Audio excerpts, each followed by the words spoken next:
Hello viewers, good afternoon all of you.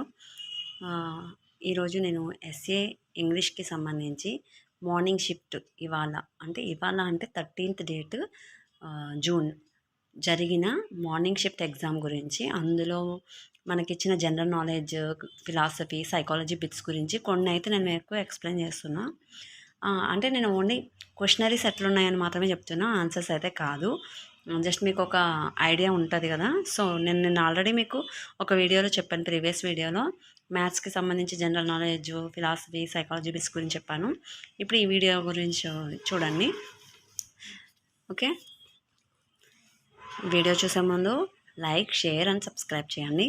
Okay, first of all general knowledge bits గురించి చూడండి. Bharat Ratna award ఈ కింది వారిలో ఎవరికి వచ్చింది అన్నట్టుగా ఇచ్చారు. అది ఫస్ట్ రిసీవ్ చేసుకున్నట్టుగా అక్కడ 4 ఆప్షన్స్ ఇచ్చారు: జగదీష్ చంద్రబోస్, పిసి రే, సతీష్ ధావన్. ఇంకో ఆప్షను నాకు ఐడియా లేదు, నాకు అంతవరకే గుర్తుంది. అలా భారతరత్న అవార్డు ఫస్ట్ రిసీవర్ ఎవరు అన్నట్టు ఒక బిట్ ఇచ్చారు. నెక్స్ట్ 2011 జనాభా లెక్కల ప్రకారం ఆంధ్రప్రదేశ్ ప్లేస్ ఇందులో అక్షరాస్యతలో అంటే లిటరసీలో దాని ప్లేస్ ఏంటని చెప్పించారు. 5, 14, 20, 32 అట్లా ఇచ్చారు. ఐ థింక్ నేను 32 అనుకున్నా, 32 అని పెట్టా. తర్వాత జనరల్ నాలెడ్జ్ బిట్స్ ఇంకా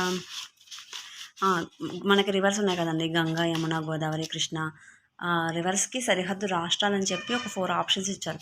ఆ గంగాకి 4 రాష్ట్రాలు అంటే ఏమేమి ఇచ్చారంటే ఉత్తరాఖండ్, ఉత్తరప్రదేశ్, బీహార్, గుజరాత్ అని ఇచ్చారు. యమునాకి ఉత్తరప్రదేశ్, ఉత్తరాఖండ్, ఢిల్లీ, హర్యానా అని ఇచ్చారు.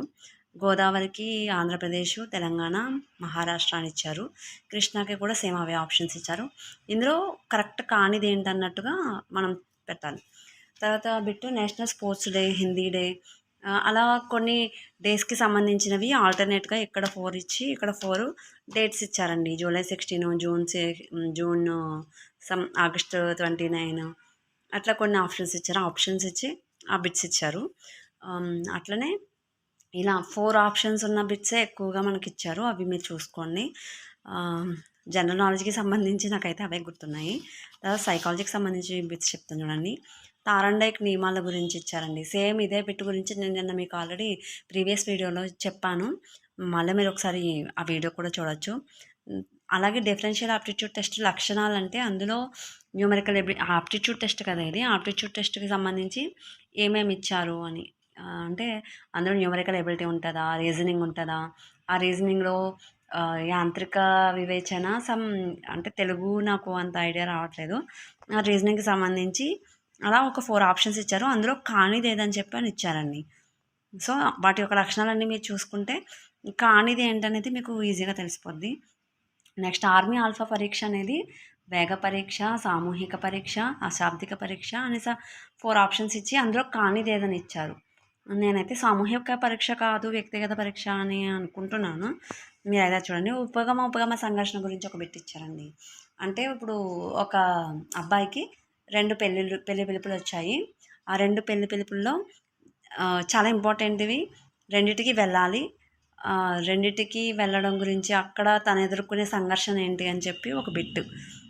నెక్స్ట్ సిద్ధాంతాల గురించి అండి. బహుళ ప్రజ్ఞ, ద్వికారక సిద్ధాంతం, సామూహిక కారక సిద్ధాంతం, ప్రజ్ఞాస్వరూప సిద్ధాంతం అని అక్కడ ఆల్టర్నేట్గా మళ్ళీ 4 మెంబర్స్ని ఇచ్చారు. బినే, గార్డ్నర్, స్పియర్మెన్ అలా ఇచ్చారు. అలా 4 ఇచ్చి వాటికి ఆల్టర్నేట్ మ్యాచింగ్ చేయాలన్నమాట. మ్యాచింగ్ చేసి కింద ఆప్షన్స్ 1A, 2B, 3C అలా ఇస్తారు కదా, అలా ఇచ్చారు. సైకాలజీకి సంబంధించి బిట్స్ అయితే అలా ఇచ్చారండి. నెక్స్ట్ ఫిలాసఫీ సంబంధించి, ఫిలాసఫీలో ముస్లిం విద్యా విధానం గురించి ఉంది కదా. ముస్లిం విద్యా విధానంలో మక్తాబ్ను అని దేన్ని అంటారు అంటే మక్తాబ్లు ఏ టైంలో స్టార్ట్ చేస్తారు? ప్రాథమిక పాఠశాల, మాధ్యమిక పాఠశాల, ఉన్నత పాఠశాల అని చెప్పి ఆప్షన్స్ 4 ఇచ్చారు. నాకు అన్న ఆప్షన్స్ అంత ఐడియా లేదు, మీరు కూడా అండర్స్టాండ్ చేసుకోండి కొంచెం. ఓకే, నెక్స్ట్ కమిషన్స్ గురించి ఇచ్చారండి. ఈశ్వరి పై పట్టేల commission, Mudaliar, Kothari, Malcolm Adisesha committee అని చెప్పి ఆ 4 కమిషన్స్ ఇచ్చి వాటికి ఆల్టర్నేట్గా ఇయర్స్ ఇచ్చి ఇందులో సరికాని ఇయర్ ఏంటి ఐడెంటిఫై చేయండి అన్నట్టుగా ఇచ్చారు. అందులో మీకు మొదలియార్ అంటే మాధ్యమిక కమిషన్ 52, 53 ఉంది. దానికేమో 52 ఇచ్చారు. కొటారి కమిషన్ 62 to 64 అని ఉంది. దాంట్లో 66 అనుకుంటా అండి. 66 రాంగ్ ఇచ్చారు ఇవన్నీ. మాల్కమ్ ఆదిశేష కమిటీ ఒక్కటే రైట్ ఇచ్చారు ఆన్సరు. హ్మ్. నాకు అట్లనే ఐడియా ఉంది. ఒకసారి మీరు కూడా మొత్తం కమిషన్స్ బట్ హరి జనార్దన్ రెడ్డి అని ఒక 4 ఆప్షన్స్ ఇచ్చారండి. దానికి అధ్యక్షత ఎవరు వహించారు అని చెప్పి ఆప్షన్స్ ఇచ్చారు. అందులో అదొకటి చూసుకోండి. నెక్స్ట్ ప్రైవేట్ విద్యా సంస్థలు వాటి గురించి ఆర్టికల్స్ ఉంటాయి కదా! ఆర్టికల్‌లో ప్రైవేట్ విద్యా సంస్థల గురించి ఏ ఆర్టికల్ చెప్పని చూసుకోండి. నెక్స్ట్ నేను ఆన్సర్స్ చెప్పట్లేదు. మీరు ఆన్సర్స్ చూసుకోండి. ఎందుకంటే ఆన్సర్స్ కూడా చెప్పి వీడియో చేయడం అంటే నాకు టైం పట్టేస్తది గదా! మీకు మళ్ళీ రేపు ఎగ్జామ్ ఉంటది. సో, నేను అందుకే ఫాస్ట్‌గా చేయాలని ఆన్సర్స్ చూడకుండా జస్ట్ క్వెషనరీ ఫార్మేషన్ అయితే ఇట్లా ఉంది. దీనికి ప్రిపేర్ అవ్వండి అని చెప్పి మాత్రమే ఈ వీడియో చేయడం జరుగుతుంది. ఓకే. నెక్స్ట్ విద్యారంగంలో ఉపాధ్యాయ విద్య గురించి ఏముంది? ఆహ్, ఆ! అదే ఉపాధ్యాయ విద్య గురించి ఏది ఎక్స్‌ప్లెయిన్ చేస్తుంది మనకు, ఏది బాధ్యత వహిస్తుంది అని చెప్పి ఇచ్చారండి. ఎన్‌సీఈఆర్‌టీ, ఎన్‌సీటీఈ ఇంకో 2 ఆప్షన్స్ ఇచ్చారు. సీసీఐఈ అని సమ్ ఇచ్చారు. నాకు ఐడియా లేదు. కానీ క్వెషన్ అయితే అదుంది. నెక్స్ట్ ఇక్కడ 4 ఆప్షన్స్ ఇచ్చారండి ఒక బిట్‌కైతే ఎన్‌సీఈఆర్‌టీ, ఎన్‌సీటీఈ, ఎస్‌బీఐ, సీబీఐ అని చెప్పి. ఆ 4 ఆప్షన్స్‌లో ఆడ్ వన్ ఏంటి అని చెప్పిచ్చారు. నెక్స్ట్ ఇంకా గెస్టాల్ట్ వాదులు, సిద్ధాంతాలు ఉన్నాయి కదా! ఫిలాసఫీకి సంబంధించి. ఆ సిద్ధాంతాల గురించి కూడా ఇచ్చారండి. ఇవైతే చూసుకోండి. ఈ general knowledge bits, philosophy bits, commissions, psychology bits. ఇప్పుడు నెక్స్ట్ ఎగ్జామ్ రాసే వాళ్ళందరికీ ఐ థింక్ ఇవన్నీ యూజ్ అవుతాయని నేను అనుకుంటున్నా.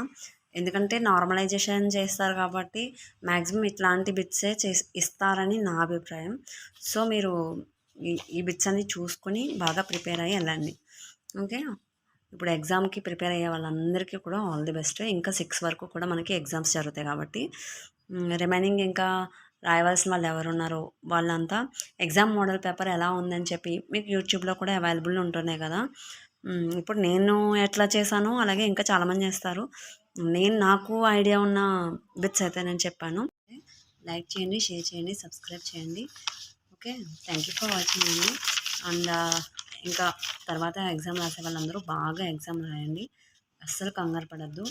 టైం అయితే బాగా యూటిలైజ్ చేసుకోండి. ఓకే.